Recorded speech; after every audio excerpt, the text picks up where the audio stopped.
Hey guys, how's it going? Hope you're doing well. My name is Crown, and today I'm going to read you some very interesting stories that I hope that you're gonna love. And now, without further ado, let's go!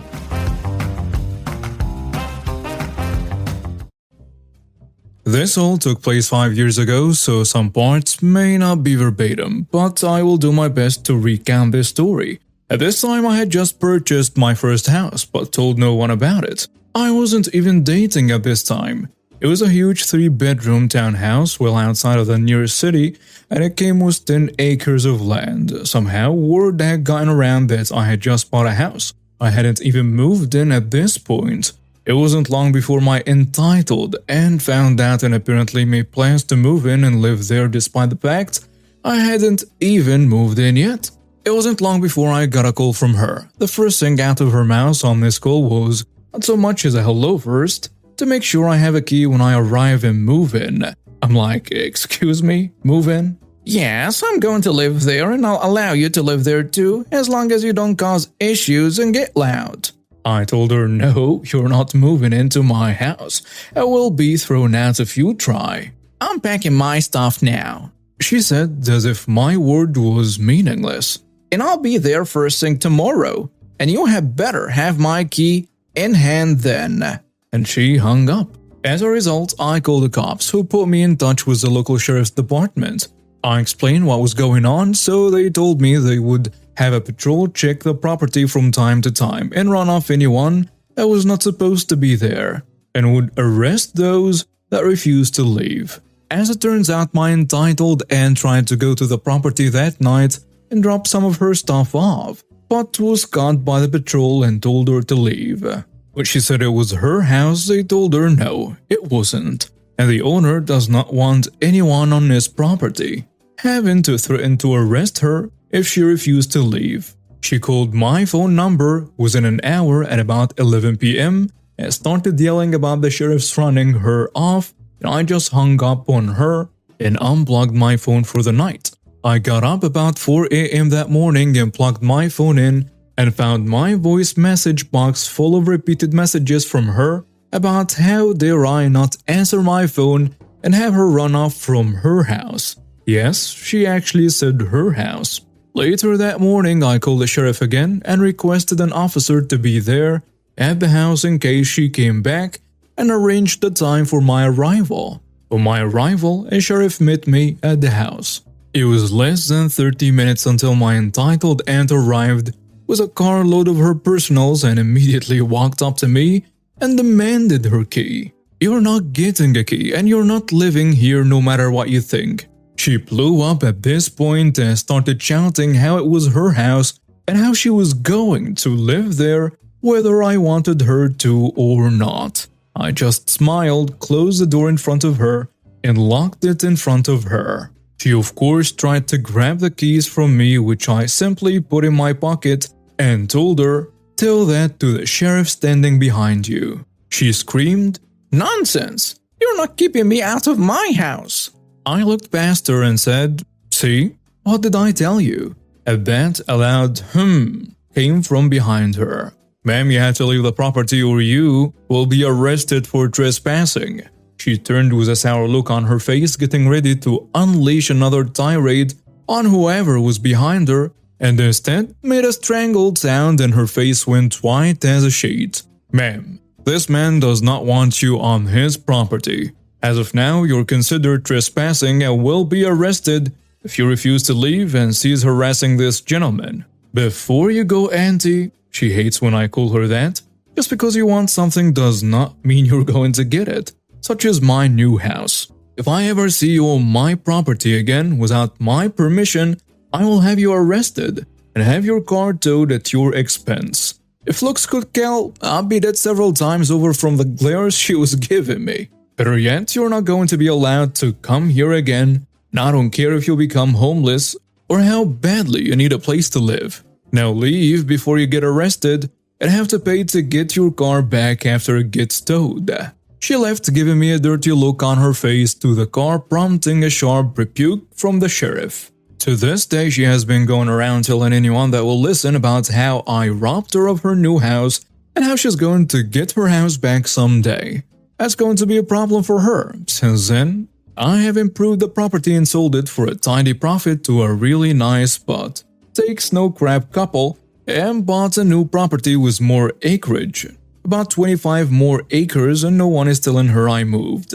She did try sneaking back onto the property about 3 months after I sold it, and the husband nearly shot her because, well, she came at around midnight, I think, trying to sneak in through an open window or something. This time she did spend about 30 days in jail, 100 hours community service, and 3 years probation plus fees and court costs for trespassing on private property and attempting to enter a private residence without permission. Do not remember what the actual charge was. Her entitlement knew no bounds, and having a gun pointed at her was a harsh but ultimately necessary lesson after learning she was not getting her way with me. From what I'm told, she has calmed down some, but still acts entitled and is actively trying to find where I live. This was back in 2015. I had recently been let go from my previous gig.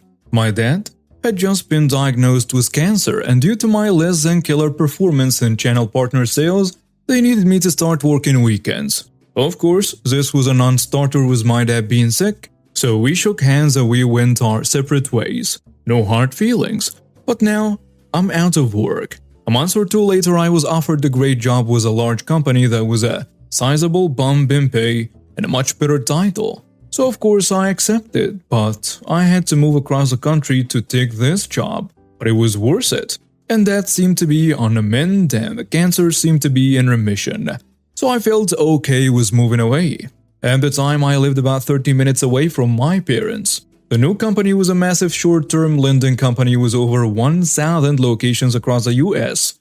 I was a leader in payday loans, title loans, and so on.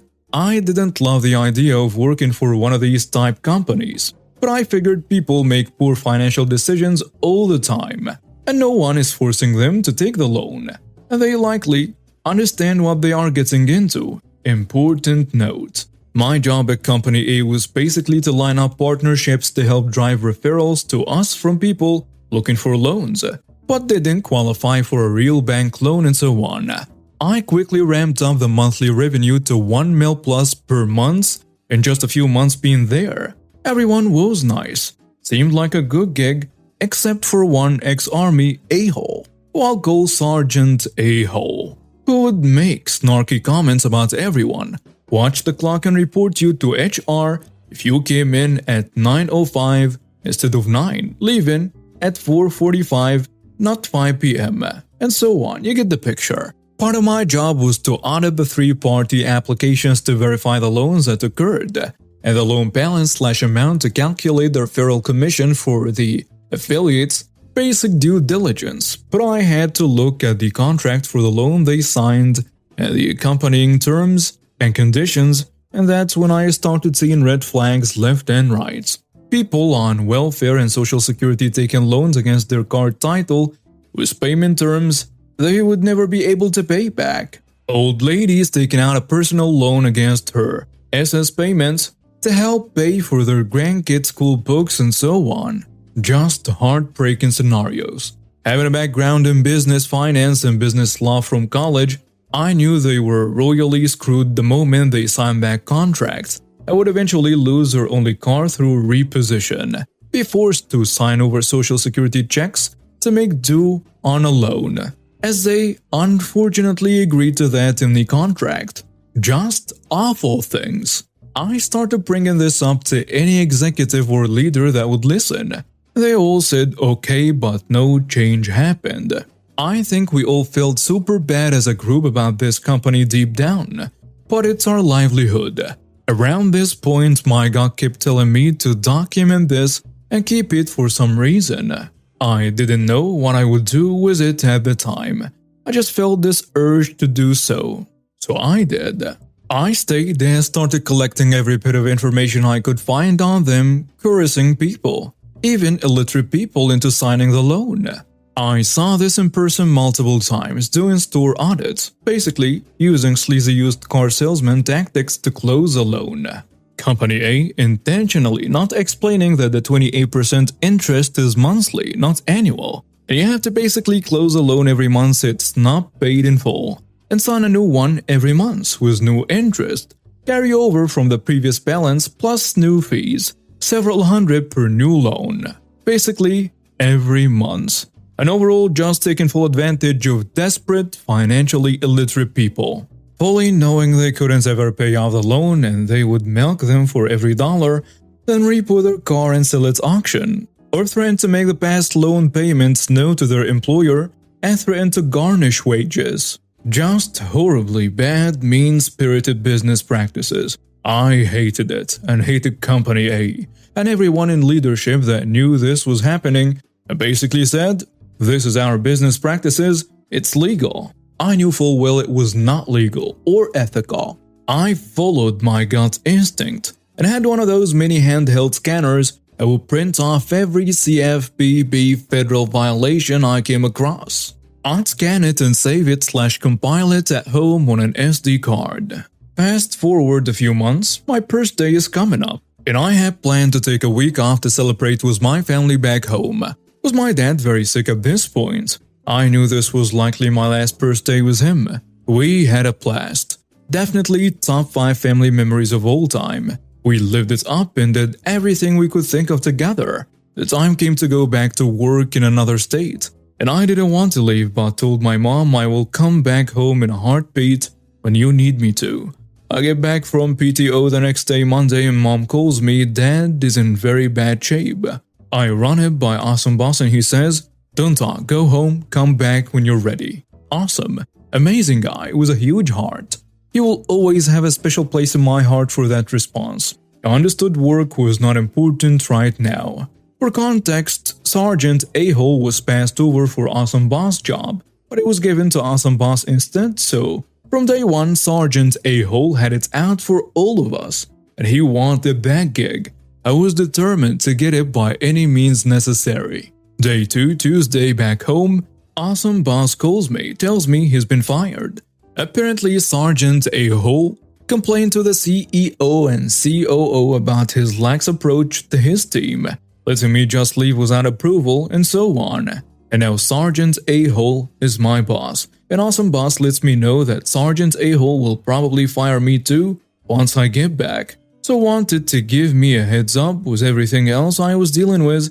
He just didn't want me to be blindsided. I stay through the funeral, then fly back to face the music. 10 minutes in, Sergeant A-hole calls me into his office, tells me I violated company policy by taking unapproved time off and that we needed to talk to HR. I explain what happened, that past funeral, mom is distraught and so on.